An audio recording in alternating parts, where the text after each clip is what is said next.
Good morning student. आज हम करने वाले हैं क्लास 10th का second chapter human eye and the colourful world. तो इस चैप्टर में ये चैप्टर बहुत इंटरेस्टिंग है क्योंकि इसमें हम रेनबो के बारे में पढ़ेंगे, एडवांस सनराइज एंड सनसेट के बारे में पढ़ेंगे, ट्विंकलिंग इफेक्ट को पढ़ेंगे एंड द मोस्ट इम्पोर्टेंट हम ह्यूमन आई को पढ़ेंगे। ठीक है, इस ह्यूमन आई टॉपिक में हम डील करेंगे main human eye and its various part and its functions. Then हम डील करेंगे अकोमोडेशन ऑफ द आई, उसके बाद working of human eye and the defects of human eye. तो ये जो टॉपिक है वो बोर्ड एग्जाम पर्पस से बड़ा ही इम्पोर्टेंट टॉपिक है और लास्ट ईयर हमारे पास 5 मार्क्स का इससे एक क्वेश्चन भी आ चुका है। तो ये एग्जाम बोर्ड एग्जाम पर्पस से बड़ा ही इंपॉर्टेंट क्वेश्चन है कि उसके पार्ट्स के बारे में, उसके फंक्शंस के बारे में हम कैसे डील करेंगे। तो फर्स्टली हम ह्यूमन आई के बारे में पढ़ते हैं कि हमारी आंखें, जो हमारी ह्यूमन आई है, हमारी जो आंखें हैं उसके अलग अलग पार्ट्स का फंक्शन क्या क्या होता है और ये किस तरीके से काम करती है। तो देखो यहाँ पर ये ह्यूमन आई का डायग्राम है। वैसे हम अगर देखें बाहर से हमें कैसी दिखाई देती है, eyes like this, but actual में ऐसी नहीं होती है। वो एक्चुअल में हमारे पास किस तरीके से होती है, उसकी ये शेप बनकर आती है। उसकी कैसी शेप है एक्चुअल में, स्फेरिकल इन शेप। क्या शेप है उसकी, स्फेरिकल इन शेप। तो यहाँ हम उसके डिफरेंट पार्ट्स को देखेंगे। हम जब देखते हैं हमारी जो आईज अभी हम देखेंगे तो हम क्या कहते हैं कि ये एक वाइट पार्ट है, ठीक है, ये हमारे पास क्या है, वाइट पार्ट, इसको हम क्या बोलते हैं, स्क्लेरा, ठीक है। और देन हम देखते हैं कि हमारे पास इस तरीके से आईज का यू बनकर आता है। एक्चुअल में हमारे पास बाहर से इस तरीके से दिखाई देती है, लेकिन हमारे पास रियली क्या होती है, जो आई है वो एक स्फेरिकल शेप की है और ये उसके डिफरेंट पार्ट्स होते हैं। तो हम फर्स्टली ह्यूमन आई के बारे में पढ़ते हैं। क्या है, the human eye is a sensitive organ of human body which enable us to see around us. तो ह्यूमन आई हमारे पास क्या है, ऑब्वियसली सेंसिटिव ऑर्गन है जिसकी वजह से हम इस कलरफुल दुनिया को, इस सुंदर सी दुनिया को देख पाते हैं। उसे हम क्या बोलेंगे, ह्यूमन आई। तो ऑब्वियसली ये जो ह्यूमन आई है वो किसकी है, स्फेरिकल इन शेप है, जिसका डायमीटर क्या हो जाएगा 2.3 सेंटीमीटर। पॉइंट क्लियर आपका। नाउ जब हम बात करते हैं कि इसके डिफरेंट पार्ट्स के बारे में, तो हम इसके डिफरेंट पार्ट्स के बारे में आते हैं। फर्स्ट जो हमारे पास पार्ट है जिसे हम बोलते हैं outer part of the eye, तो वो हमारे पास क्या है, स्क्लेरा। वो क्या है, स्क्लेरा। तो हम यहाँ पर देख लेते हैं एक बार ध्यान से। तो स्क्लेरा हमारे पास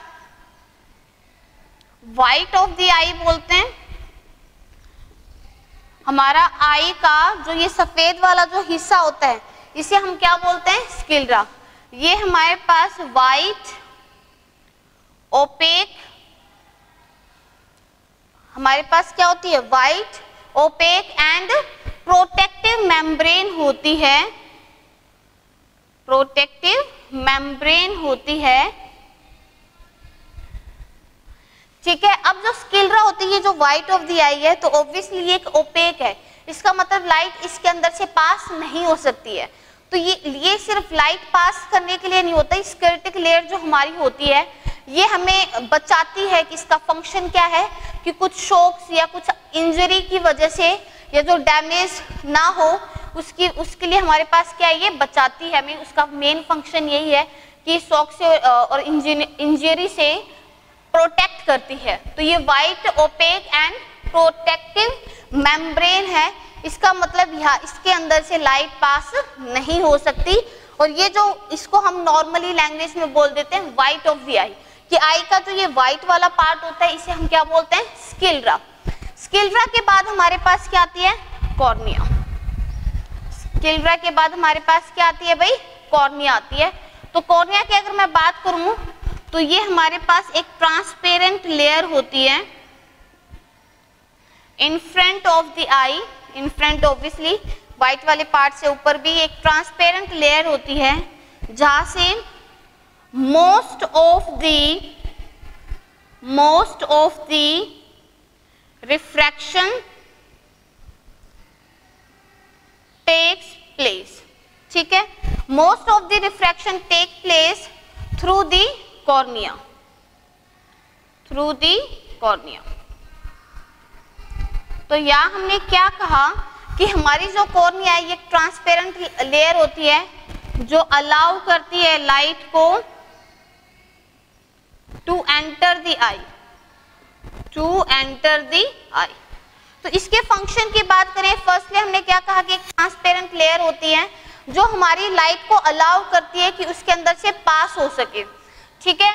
most of the refraction take place through the cornea, कि हमारी जो लाइट है, देखो हमारी जो लाइट है, हमारा मेन फंक्शन क्या है, हमारे बेसिकली तीन मेन फंक्शन है कि पहले तो जो लाइट है वो क्या करे, आई में एंटर करे और किसके ऊपर फॉल करे, लेंस के ऊपर फॉल करे।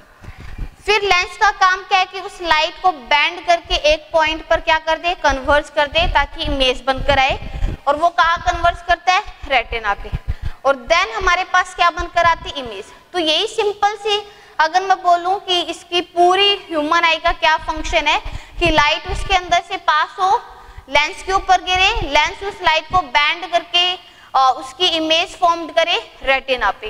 तो हमारी इमेज फॉर्मेशन से पहले सबसे इंपॉर्टेंट क्या है कि लाइट उसमें से पास हो, लाइट लेंस के ऊपर गिरे, लेकिन लाइट के लेंस से गिरने से पहले लाइट हमारी आंखों के अंदर तो जाए, और वो अंदर कैसे जाती है, थ्रू दी कॉर्निया, क्योंकि लाइट, ये जो कॉर्निया है ये क्या करता है, allow light to enter the eye. ये एक ट्रांसपेरेंट लेयर है, इसलिए इसमें से इजीली लाइट क्या हो सकती है, रिफ्रैक्ट हो सकती है। अगर मैं कॉर्निया की और बात करूं तो कॉर्निया की हम क्या बोल सकते हैं भाई, कॉर्निया बहुत ही इंपॉर्टेंट है। दैट मीन्स अगर किसी, हम बोलते हैं कि वो ब्लाइंड पीपल है कि वो अच्छे उसकी जो ऑब्जेक्ट की इमेज रेटिना पे नहीं फॉर्म्ड होती है, उसका ब्रेन नहीं इंटरप्रेट कर पाता है, क्यों, क्योंकि हमारी इमेज ही फॉर्म्ड नहीं हुई है। और इमेज क्यों नहीं फॉर्म्ड हुई है, क्योंकि लाइट पास नहीं करके गई है। तो जब लाइट पास नहीं करती है तो उस केस में क्या होगा, लाइट क्यों नहीं पास की, क्योंकि उसके पास क्या नहीं था, कॉर्निया। तो जब भी हम बोलते हैं आई डोनेट, हम क्या करते हैं, आई को डोनेट करते हैं, ठीक है। जब हम आई को डोनेट करते हैं, बोलते हैं जीवन उपरांत हमें खून, हमारा जो ब्लड है उसको डोनेट करना चाहिए, एंड आफ्टर जब हम हमारी जब डेथ हो जाती है तो उसके बाद क्या करना चाहिए, नेत्रदान। तो जब हम नेत्रदान करते हैं यानी आई डोनेट करते हैं, उसका मतलब ये नहीं कि हम पूरी की पूरी आई को डोनेट कर रहे हैं, हम पूरी की पूरी आई को ट्रांसप्लांट कर रहे हैं, नहीं, हम आई का सिर्फ एक सिंगल पार्ट डोनेट करते हैं। वो पार्ट क्या होता है, कॉर्निया। क्योंकि जो ब्लाइंड पीपल है उसमें वो उसकी इमेज क्यों नहीं फॉर्म्ड हो पाती है, क्योंकि लाइट उसके अंदर से पास नहीं हो रही है। जब लाइट उसके अंदर से पास ही नहीं हो रही है तो इमेज फॉर्म्ड नहीं होगी। तो वो पास कौन करती है, कॉर्निया। अगर किसी के कॉर्निया नहीं है तो ऑब्वियसली लाइट ही पास नहीं होगी और कोई इमेज फॉर्म्ड होगी नहीं। तो हम क्या पार्ट डोनेट करते हैं भी, कॉर्निया डोनेट करते हैं। नाउ हम बात करते हैं किसकी, तो इसलिए कॉर्निया बहुत इंपॉर्टेंट है क्योंकि ये लाइट को अलाउ करता है पास थ्रू इट, और obviously most of the refraction take place through the cornea. Now हम किसकी बात कर रहे हैं, कॉर्निया कंप्लीट। नाउ हम किसकी बात करें, आइरिस एंड प्यूपिल। किसकी बात कर रहे हैं भाई, आइरिस एंड प्यूपिल। तो हम जब आइरिस एंड प्यूपिल की बात कर रहे हैं, फर्स्ट हम क्या बोलेंगे, आइरिस के बारे में बोलेंगे कि आइरिस हमारा क्या होता है। तो iris has colored pigment, iris has colored pigment जो which gives color to the eye, which gives color to the eye। प्यूपिल की हम अगर बात करें तो प्यूपिल क्या होता है, ब्लैक स्पॉट होता है, ठीक है। हमारे एक ब्लैक होल होता है, हम बोल सकते हैं ब्लैक होल थ्रू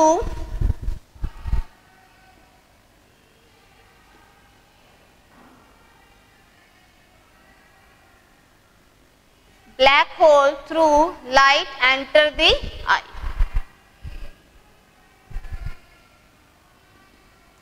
अब हम ध्यान से देखते हैं आइरिस एंड प्यूपिल को हम किस तरीके से देखते हैं। हमने कहा कि ये हमारी आईज है और ये इसका व्हाइट वाला जो पार्ट है ये हो गया स्क्लेरा, और फिर हमने कहा कि इस आई के अंदर इस तरीके से होता है और ये हो गया हमारे पास ब्लैक, ब्लैक वाला जो होता है उसको हम बोलते हैं प्यूपिल, और इसके बाहर जो इस तरीके से आता है उसको हम बोलते हैं आइरिस। समझ में आया आपको अभी आइरिस और प्यूपिल क्या होता है। ये जो व्हाइट वाला हिस्सा था उसको मैंने क्या बोला, स्क्लेरा, लेकिन ये बीच में जो हमारा सर्कल है, ठीक है, ये जो सर्कुलर फॉर्म में हमारे पास दिखाई दे रहा है, तो ये जो है इसको हम क्या बोलते हैं, आइरिस एंड प्यूपिल। बीच का जो ब्लैक होल है उसे हम क्या बोलेंगे, प्यूपिल, और उसके अराउंड जो हमारे पास है उसे हम क्या बोलेंगे, आइरिस। अब मैं जब ये कहती हूँ कि हर पर्सन की डिफरेंट आईज कलर होता है, ऑब्वियसली इंडियन जो पीपल्स होते हैं उनकी मोस्टली ब्राउन एंड ब्लैक आई होती है, बट फॉरेनर्स जो होते हैं ग्रीन ब्लू भी होती है हमारे पास। तो इस तरीके से जब मैं ये कहती हूँ कि किसी के ग्रीन आईज है, किसी की ब्लू आईज है, ब्राउन है, ब्लैक है, तो सिर्फ क्या है, वो जो कलर है वो क्या है, वो कलर क्या होता है, आइरिस। मतलब हमारी आंखों को जो कलर देता है वो कौन देता है, आइरिस देता है। तो iris has a colour pigment जो हमारी आईज को कलर प्रोवाइड करता है। तो ये जो ग्रीन, ब्लू, ब्राउन, ब्लैक है, ये जो हिस्सा हमारे पास है जो औरों से डिफरेंट बनाता है वो क्या है, आइरिस है। बाकी व्हाइट पार्ट सबका होता है, बीच का होल भी, ब्लैक होल सबका होता है। तो आइरिस की अगर मैं बात करूँ वो कलर पिगमेंट देता है, लेकिन उससे इम्पोर्टेंट उसका जो मेन फंक्शन है उसको हम देखते हैं। प्यूपिल क्या होता है कि इसके बीचों बीच एक ब्लैक स्पॉट होता है, ब्लैक होल होता है, उसे हम क्या बोलेंगे, प्यूपिल, क्योंकि उसके अंदर से लाइट पास होती है। ठीक है, अब मैंने ये कहा कि ये पूरा है ना, तो इस व्हाइट वाले रीजन में से लाइट पास होगी, क्यों, क्योंकि ये ओपेक है, ना ही आइरिस से होगी। तो हमारी जो लाइट है वो सिर्फ और सिर्फ किससे पास होती है भाई, इस ब्लैक होल से पास होती है। पॉइंट क्लियर आपका। तो इस पूरे आई में जो हमारी लाइट है यूं नहीं वो पूरे हिस्से में लेंस के ऊपर गिर रही है, नहीं, जो सिर्फ ब्लैक होल से जो लाइट पास होकर जाएगी, जो लाइट एंटर होकर जाएगी, वही हमारी लेंस पर गिरेगी। तो हम क्या बोल सकते हैं कि जो black hole through light enters the I, that is your प्यूपिल। ठीक है, ऑब्वियसली ये भी बताता है कि हमारे पास कितनी अमाउंट ऑफ लाइट एंटर करेगी, लेकिन वो जो अमाउंट ऑफ लाइट एंटर करेगी, यानी कम करेगी, ज्यादा करेगी, वो हम किस तरीके से बता सकते हैं, या उसको किस तरीके से कंट्रोल कर सकते हैं, तो वो हम कैसे बताएंगे। ठीक है, वो देखो ध्यान से,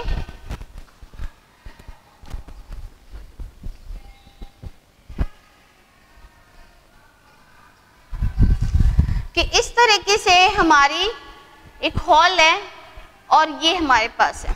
ठीक है, नाउ दिस इज योर, जो ब्लैक पार्ट से मैं कर रही हूं, दिस इज योर प्यूपिल,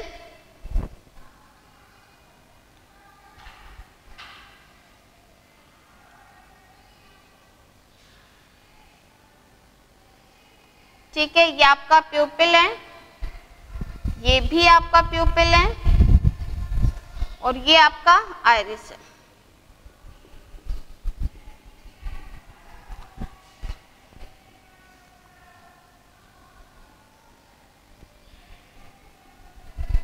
क्लियर है।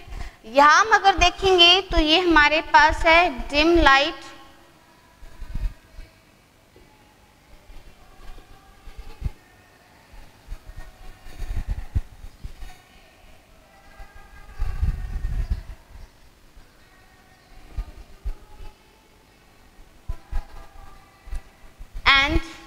ये हम लेते हैं ब्राइट लाइट,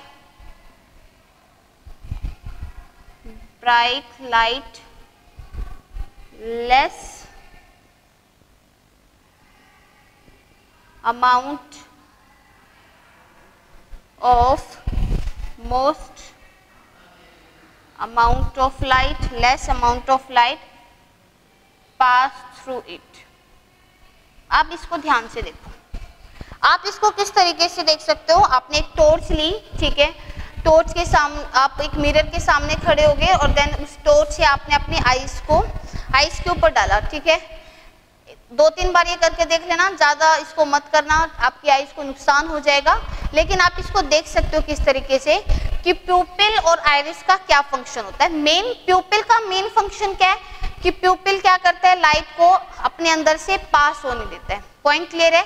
लेकिन जो आइरिस है वो क्या करता है, कंट्रोल द साइज ऑफ प्यूपिल, या हम बोल सकते हैं control the amount of light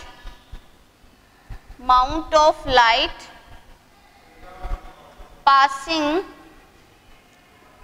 by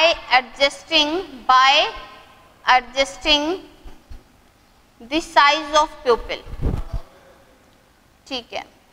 अब देखो हमारी आंखों में कितनी लाइट गिरेगी, डिम लाइट है तो ऑब्वियसली लाइट वहां पर क्या है, कम है, ठीक है। अगर इतनी कम गिरी तो हम और क्लियरली नहीं देख पाएंगे, और ब्राइट लाइट में लाइट क्या है, बहुत ज्यादा है। और इतनी लाइट हमारी लेंस के ऊपर गिरेगी और वो एक पॉइंट पे कन्वर्ज होगी तो क्या हो जाएगी, हमारी जो आईज है उसको हार्म हो जाएगा, बर्न हो सकती हैं। सिमिलरली जब आप एक कन्वेक्स लेंस लेते हो और एक जो इतनी सारी लाइट को जब आप पेपर पे कन्वर्ज करते हो तो क्या होता है, आपका पेपर जलना शुरू हो जाता है। तो ऐसे हमारे पास उसको हार्म हो सकता है रेटिना को। तो इसलिए हमारी जो अमाउंट ऑफ लाइट है वो डिसाइड करते हैं कि कितनी लाइट पास होगी, ठीक है, कि अमाउंट ऑफ लाइट कितनी जानी चाहिए, कम जानी चाहिए, ज़्यादा जानी चाहिए, किस तरीके से जानी चाहिए। तो वो कौन डिसाइड करता है, iris control the amount of light passing by adjusting the size of प्यूपिल। प्यूपिल से हमारी लाइट फॉल हो रही है, ठीक है, जो लाइट पास हो रही है वो कहाँ से हो रही है, थ्रू प्यूपिल। तो अगर हम प्यूपिल का ही साइज कम ज़्यादा कर देंगे तो ऑब्वियसली उसके अकॉर्डिंग हमारी जो लाइट है वो भी कम ज़्यादा पास होगी। तो ये जो प्यूपिल का साइज कम ज़्यादा कौन करता है, आइरिस करता है। तो जैसे डिम लाइट है, डिम लाइट में आप देख रहे हो कि प्यूपिल का साइज बड़ा हो गया है, आइरिस ने क्या कर लिया है, कॉन्ट्रैक्ट कर लिया है, ठीक है। तो इस तरीके से हम क्या बोल सकते हैं कि भाई यहाँ पर प्यूपिल का जो साइज है वो क्या हो गया, बड़ा हो गया। तो यहाँ पर आइरिस ने प्यूपिल के साइज को कंट्रोल किया, यहाँ प्यूपिल का साइज एक्सपेंड हो गया, प्यूपिल यहाँ पर क्या हो गया, एक्सपेंड, और यहाँ पर प्यूपिल क्या हो गया, कॉन्ट्रैक्ट। प्यूपिल अगर एक्सपेंड करेगा प्यूपिल का साइज क्या होगा, बड़ा होगा। बड़ा साइज होगा तो ज्यादा से ज्यादा लाइट इसमें से पास करेगी। तो डिम लाइट में क्या होता है, डिम लाइट में हम जैसे ही जाएंगे तो हमारी जो आईज का जो प्यूपिल का साइज है वो बढ़ जाता है ताकि लाइट ज्यादा पास करे और ऑब्जेक्ट्स को हम क्लियरली देख पाए। लेकिन जब हम ब्राइट लाइट की बात कर रहे हैं तो in the case of bright light हमारा प्यूपिल का साइज क्या हो जाता है, छोटा हो जाता है ताकि कम लाइट पास करे और हम इजीली ऑब्जेक्ट को देख ले और हमारी रेटिना को कोई हार्म ना हो। तो इस तरीके से ये जो प्यूपिल का साइज है ये कम ज़्यादा होता रहता है ताकि अमाउंट ऑफ लाइट डिसाइड होए कि कम जानी ज़्यादा जानी है। वो आप इजीली टॉर्च की हेल्प से आप देख सकते हो, या आप जब आप टॉर्च नहीं जलाओगे तो आपका प्यूपिल का साइज क्या है, जैसे आपने टॉर्च जलाई तो आपका प्यूपिल का साइज धीरे धीरे कम होना स्टार्ट हो जाता है। इसी वजह से हम ये कहते हैं कि जब हम एकदम से बाहर धूप से कमरे में आते हैं तो कमरे में रखी हुई चीजें हमें एकदम से नहीं दिखाई देती हैं, वो धुंधली हो जाती हैं, थोड़ा सा ब्लैकिश दिखाई देगा, ठीक है, क्लियरली ऑब्जेक्ट्स नहीं दिखाई देंगे। तो ये क्यों होता है, क्योंकि जब हम बाहर होते हैं प्यूपिल का साइज क्या होता है, कम, और जब हम डार्क रूम में जाएंगे तो प्यूपिल का साइज क्या होता है, ज़्यादा। तो वो अपने साइज को एडजस्ट करने में कुछ टाइम लगा देता है और इसी वजह से कुछ टाइम के बाद हम सारी चीज़ें क्लियरली ऑब्जेक्ट्स हमें दिखाई देना शुरू हो जाता है। तो इसी से हम क्या बोल सकते हैं कि ये हमारा ह्यूमन आई का कुछ पार्ट्स का फंक्शन, ठीक है। नाउ हमने आइरिस पढ़ लिया, नाउ हमने प्यूपिल पढ़ लिया, नाउ हमारे पास क्या है, आई लेंस। क्या है, आई लेंस। हम आई लेंस को किस तरीके से पढ़ेंगे, तो आई लेंस को अगर आप देखोगे तो आप आई लेंस हमारे पास क्या होता है, ये हमारा एक double, obviously double convex lens है, बाई कन्वेक्स लेंस भी बोल देते हैं। और ये ग्लास लेंस तो बिल्कुल भी नहीं होता है, ठीक है, made up of glass lens क्या होता था, जो ग्लास से बना था, ऑब्वियसली उसकी जो फोकल लेंथ है वो क्या रहेगी, फिक्स रहेगी। लेकिन ये किससे बना है, transparent flexible jelly like material, jelly like material. तो आई लेंस की जब हम बात करें, इसको क्रिस्टलाइन लेंस भी बोलते हैं। तो ये जो हमारे पास आई लेंस है, डबल कन्वेक्स लेंस है, made up of transparent flexible jelly like material. तो ऑब्वियसली इसमें फ्लेक्सिबिलिटी होती है, तो ड्यू टू फ्लेक्सिबिलिटी, जैसे ग्लास लेंस होता है उसकी जो फोकल लेंथ होती है वो हमारे पास क्या होती है, फिक्स होती है। बट हमारी जो आई लेंस है उसकी जो फोकल लेंथ है वो क्या करती रहती है भाई, वेरी करती रहती है। वो क्या करती रहती है, वेरी। ऐसा क्यों होता है, इसको भी हम डिटेल में देखेंगे। नेक्स्ट हमारे पास क्या होती है, सिलेरी मसल्स, ठीक है। नेक्स्ट हमारे पास क्या है, सिलेरी मसल्स। सिलेरी जो मसल्स होते हैं, यानी ये वाली, ये हमारे पास लेंस, ये प्यूपिल है, ये हमारे पास आइरिस है, ये क्या हो जाएगा, लेंस, और लेंस से ये क्या होगी हमारे पास, सिलेरी मसल्स। तो सिलेरी मसल्स क्या होती हैं, to hold the position of lens. इसका मेन काम क्या है कि लेंस की पोजीशन को होल्ड करके रख सकते हैं। ये हमारे पास लेंस है, तो ये लेंस एज इट इज तो रहेगा नहीं, ये जो लेंस है ये क्या करेगा, अपनी पोजीशन को होल्ड करके रखेगा। तो उस लेंस की पोजीशन को होल्ड करके कौन रखती हैं, सिलेरी मसल्स रखती हैं। अब सिलेरी मसल्स का सिर्फ पोजीशन को होल्ड रखने का काम नहीं है, इसका एक और बहुत इंपॉर्टेंट काम है, ठीक है। आप इसको किस तरीके से समझोगे, यहाँ देखो, सिलेरी मसल्स ने हमारी जो लेंस है उसको होल्ड करके रखती है सिलेरी मसल्स। लेकिन साथ में मैंने ये कहा कि हमारा जो आई लेंस है उसकी फोकल लेंथ चेंज होती रहती है। ऐसा क्यों होता है, क्योंकि ये हमारा लेंस है और ये हमारे पास क्या है, रेटिना। तो दैट मीन्स इमेज कहाँ पर बनती है भाई, रेटिना के ऊपर बनती है। तो ये जो हमारा इमेज डिस्टेंस होता है वो क्या होता है, फिक्स होता है। तो हमारा आईज के केस में, ह्यूमन आई के केस में इमेज डिस्टेंस फिक्स होता है। क्यों होता है भाई, because images of all the objects are formed on retina। कहाँ पर बनती हैं, रेटिना पर बनती हैं। तो लेंस से जो रेटिना की दूरी है वो क्या है, फिक्स है। तो इसका मतलब इमेज डिस्टेंस भी क्या हो गया, फिक्स। अब U, V एंड F में V क्या हो चुका है, फिक्स हो चुका है। ग्लास लेंस के केस में, जब हमने ग्लास लेंस की बात की थी, कनकेव लेंस, कन्वेक्स लेंस, उसके केस में F फिक्स था और U और V क्या होता था, चेंज। लेकिन यहाँ पर V फिक्स है क्योंकि हमेशा ऑब्जेक्ट्स की इमेज कहाँ पर बनेगी, रेटिना पर। इसका मतलब इमेज डिस्टेंस फिक्स हमारा। तो हमारी क्या चीज वेरी करेगी, U और F, यानी अकॉर्डिंग टू ऑब्जेक्ट डिस्टेंस हमारी focal length of eye lens क्या होती है, चेंज होती रहती है। तो ये जो हमारी फोकल लेंथ ऑफ आई जो चेंज होती रहती है वो किस तरीके से चेंज होगी, कौन चेंज करेगा, तो ये जो लेंस है उसकी फोकल लेंथ को कौन चेंज करता है, सिलेरी मसल्स। जब सिलेरी मसल्स कॉन्ट्रैक्ट करेंगी और रिलैक्स करेंगी तो उस केस में हमारा जो लेंस है वो थिक एंड थिन हो जाता है और उसकी वजह से हमारी जो फोकल लेंथ है वो इंक्रीज और डिक्रीज होगी। तो हम इसको कैसे बोलेंगे,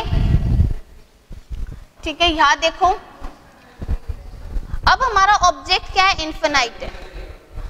ऑब्जेक्ट क्या है, इन्फिनाइट। V फिक्स है, ऑब्जेक्ट हमारा दूर है, हम उसको दूर देख रहे हैं, तो ऑब्वियसली हमारी जो फोकल लेंथ है वो भी क्या होनी चाहिए, ज्यादा होना चाहिए। तो हम कैसे बोल सकते हैं भाई कि जब सिलेरी मसल्स क्या करती हैं, कॉन्ट्रैक्ट करती हैं, ठीक है। और जब नियर बाय ऑब्जेक्ट्स को हमें देखना हो तो हमारी जो फोकल लेंथ है वो क्या होनी चाहिए, डिक्रीज। अब ये एक लेंस है, यहाँ से सिलेरी मसल्स इसको होल्ड करके रखी हुई हैं, ठीक है। अब कैसे होल्ड करके रखी हुई है मैं आपको देखती हूँ। ये हमारे पास सिंपल लेंस है। अब ये लेंस किस तरीके से काम करता है, आप लेंस वाला पार्ट देखो। पहले ये लेंस था ऐसे, ठीक है, सिलेरी मसल्स की वजह से एक बार वो इस तरीके से हुआ, पतला थिन हो चुका है, फिर थिक हो चुका है, थिन। तो इस तरीके से हमारा जो है जो लेंस है वो थिक एंड थिन होता है। लेकिन ये किस तरीके से होता है, मान लो कि ये हमारे पास क्या होगी, सिलेरी मसल्स, वो जब इस तरीके से कॉन्ट्रैक्ट होंगी, ठीक है, ये सिलेरी मसल्स हैं, ये हमारा लेंस है, तो जब ये इस तरीके से कॉन्ट्रैक्ट होंगी तो क्या होगा, ये हमारा लेंस ऐसे था, कॉन्ट्रैक्ट होने से ये क्या हो गया, थिक, ठीक है। और जब ये थिक हो गया, अब जब ये वापस रिलैक्स करेंगी तो क्या हो जाएगा, वो यू था और वापस कैसे हो जाएगा, थिन। तो आप समझ रहे हो कि सिलेरी मसल्स के कॉन्ट्रैक्ट और रिलैक्स करने से हमारा जो लेंस है वो थिक और थिन होता है, और उसी की वजह से फोकल लेंथ क्या होती है, चेंज। तो आप कैसे बोलोगे, व्हेन सिलेरी मसल्स कॉन्ट्रैक्ट, जब सिलेरी मसल्स कॉन्ट्रैक्ट करती हैं तो ये लेंस क्या हो जाएगा, हमारा लेंस क्या हो जाएगा, थिक हो जाएगा। लेंस हो गया थिक और फोकल लेंथ होगी डिक्रीज। फोकल लेंथ क्या होगी, डिक्रीज, और हम नियर बाय ऑब्जेक्ट्स को देख पाते हैं। लेकिन जब हमारी सिलेरी मसल्स क्या होंगी भाई, सिलेरी मसल्स रिलैक्स करेंगे, सिलेरी मसल्स क्या करेंगी, रिलैक्स, तो हमारा जो लेंस है वो क्या हो जाएगा, थिन हो जाएगा, और देन हमारी जो फोकल लेंथ है वो हो जाएगी इंक्रीज। क्लियर पॉइंट आपको। तो इस तरीके से सिलेरी मसल्स का काम क्या है, सिलेरी मसल्स को लेंस को थिक और थिन बनाने का भी काम है, क्योंकि वो कॉन्ट्रैक्ट और एक्सपेंड होती हैं, और उसी की वजह से हमारी फोकल लेंथ में चेंज आएगा, और ऑब्जेक्ट के डिस्टेंस के अकॉर्डिंग हमारी जो इमेज है वो हमेशा कहाँ पर बनेगी, रेटिना पे। अगर फोकल लेंथ फिक्स रहेगी तो हमारी इमेज रेटिना पर नहीं बनेगी, वो आगे पीछे बनेगी, और ऑब्जेक्ट हमें क्लियरली नहीं दिखाई देगा, धुंधला दिखाई देगा। तो ये आई में डिफेक्ट है। नॉर्मल आईज के केस में इमेज हमेशा कहाँ बनती है, रेटिना पे, और उसके लिए जो हमारा लेंस है वो क्या हो जाता है, थिक और थिन होगा, जिससे फोकल लेंथ इंक्रीज और डिक्रीज हो जाएगी। तो नाउ हम किसकी बात करते हैं, रेटिना की। नाउ हम किसकी बात करते हैं, फर्स्टली मैं एक बार एक्वस ह्यूमर बता देती हूँ। एक्वस ह्यूमर जो चैम्बर होता है बिटवीन, एक्वस ह्यूमर का है भाई, बिटवीन कॉर्निया एंड लेंस। ये छोटा चैम्बर है, स्मॉलेस्ट चैम्बर है। हमारी आईज दो चैम्बर में बटी हुई है। स्मॉलेस्ट चैम्बर ये है बिटवीन कॉर्निया एंड लेंस, और लेंस और रेटिना के बीच का जो चैम्बर उसे हम क्या बोलेंगे, विट्रस ह्यूमर। एक्वस से आप समझ गए हो गए कि ये क्या होता है, वॉटरी। इसका जो नेचर होता है वो क्या होता है, वॉटरी। वॉटरी फ्लूइड इसमें भरा होता है, और ये हमें give moisture to the eye. ये हमारी आई को क्या देता है, मॉइस्चर देता है। ऐसे हमारे पास क्या हो जाएगा, विट्रस ह्यूमर। ऐसे हमारे पास क्या हो जाएगा, विट्रस ह्यूमर। ऑब्वियसली ये लार्जेस्ट चैम्बर है, और ये कहाँ होगा, बिटवीन लेंस एंड रेटिना। और ये इसमें हमारे पास क्या होता है, जेली लाइक फ्लूइड होता है, जेली लाइक फ्लूइड। क्लियर आपको। तो ये हमारे पास दो चैम्बर थे। नाउ हम किसकी बात करते हैं, रेटिना की। नाउ हम किसकी बात करेंगे, retina.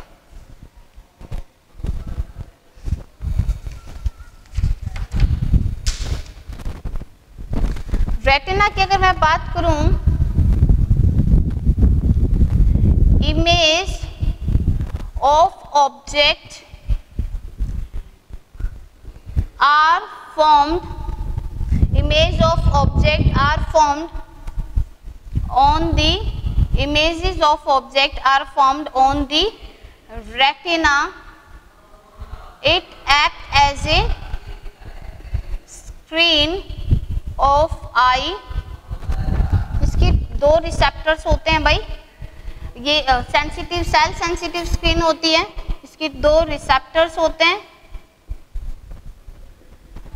Road cell and cone cell. चलो हम बात करते हैं एक बार, रेटिना क्या होती है। हमारा जो ऑब्जेक्ट है उसकी इमेज कहाँ फॉर्म्ड होगी, रेटिना के ऊपर फॉर्म्ड होगी। तो इसलिए हम ये कहते हैं कि जितने भी ऑब्जेक्ट्स हैं उन सब की इमेज कहाँ फॉर्म्ड होती है, रेटिना के ऊपर फॉर्म्ड होती है।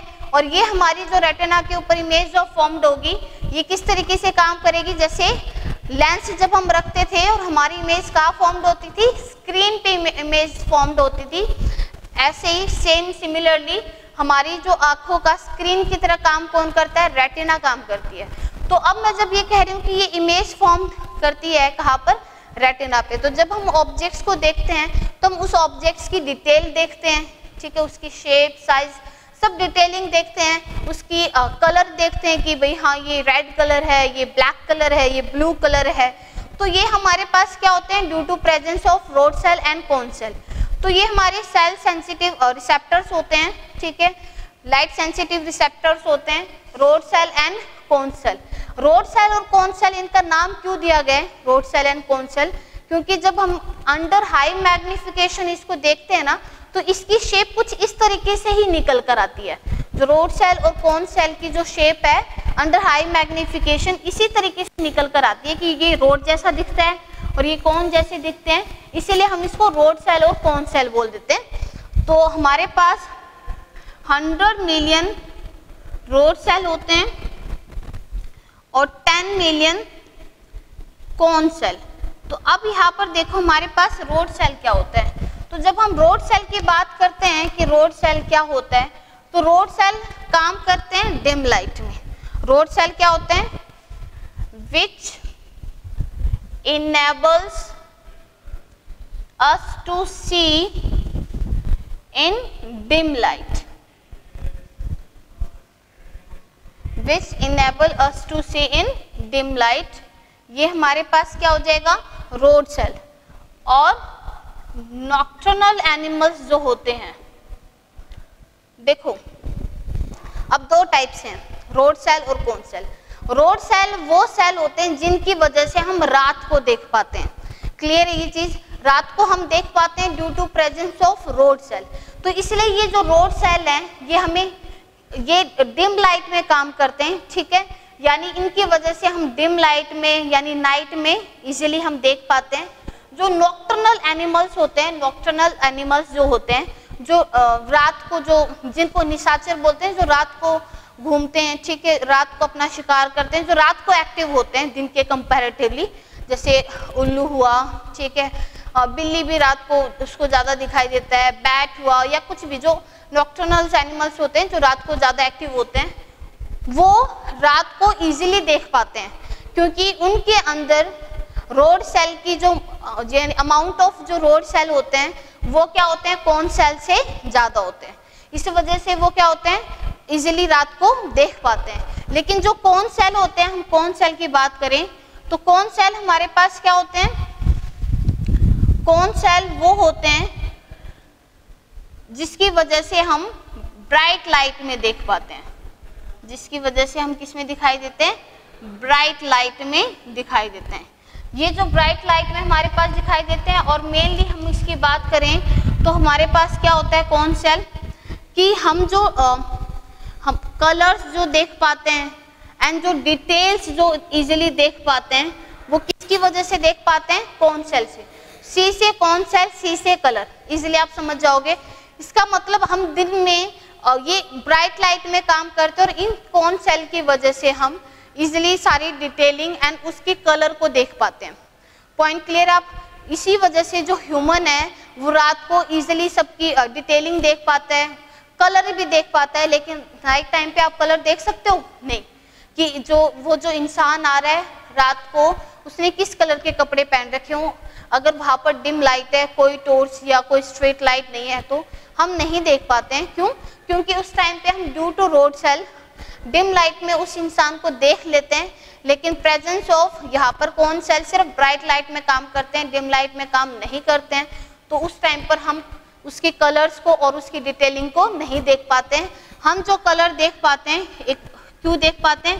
क्योंकि कोन सेल में केमिकल होता है जिसको हम बोलते हैं रोडोप्सिन, और उसकी वजह से हमारी जो हम कलर्स को इजीली देख पाते हैं। तो ये हमारे पास क्या हो गया, रोड सेल और कोन सेल। यानी ये जो रोड सेल और कोन सेल है, जैसे ही हमारी जो लाइट रेटिना के ऊपर गिरी, ये लाइट सेंसिटिव हमारे पास होते हैं, लाइट सेंसिटिव सेल होते हैं, जैसे ही हमारे पास लाइट इनके ऊपर गिरी ये एक्टिव हो गए और उन्होंने उसकी कलर, उसकी डिटेलिंग और उसकी सब बताना स्टार्ट कर दिया। और देन हमारी जो ऑप्टिक नर्व होती है, ऑप्टिक नर्व क्या होती है, नर्व फाइब्रस होते हैं इसके अंदर, ठीक है। ये क्या काम करती है भाई, रोड सेल और कोन सेल जब हमारे पास ऑब्वियसली इसके अंदर ऑप्टिक नर्व्स होती हैं, तो जो नर्व फाइब्रस होती हैं क्या करती हैं, जब रोड सेल और कोन सेल अपना काम कर लेते हैं तो अब ये क्या करेगी, ब्रेन इलेक्ट्रिकल सिग्नल भेजेगी, electrical signal to the brain. Point clear है? ये जो पॉइंट है इसको हम क्या बोलते हैं, ब्लाइंड स्पॉट। इसको ब्लाइंड स्पॉट क्यों बोला जाता है, क्योंकि यहाँ पर ना तो कोई रोड सेल प्रेजेंट होता है ना ही कोई कोन सेल प्रेजेंट होता है। जब इस शीशे में अगर लाइट गिरेगी तो हमारी इमेज फॉर्म्ड नहीं होगी और इसलिए हम इसको क्या बोल देते हैं, ब्लाइंड स्पॉट। तो यहाँ पर आपने इनके डिफरेंट पार्ट के और उसके फंक्शन के बारे में पढ़ा कि हमारे पास कि ह्यूमन आई के जो कितने वेरियस पार्ट हैं और उसके फंक्शंस, और ये बड़ा ही इम्पोर्टेंट है कि आप इसको किस तरीके से डील करते हो, ठीक है। तो ये हमारे पास ह्यूमन आई हो गया। कल हम जो पढ़ेंगे वो होगा पावर ऑफ अकोमोडेशन, कि पावर ऑफ अकोमोडेशन, उसकी वर्किंग ऑफ ह्यूमन आई कि वो क्या होती है, ठीक है।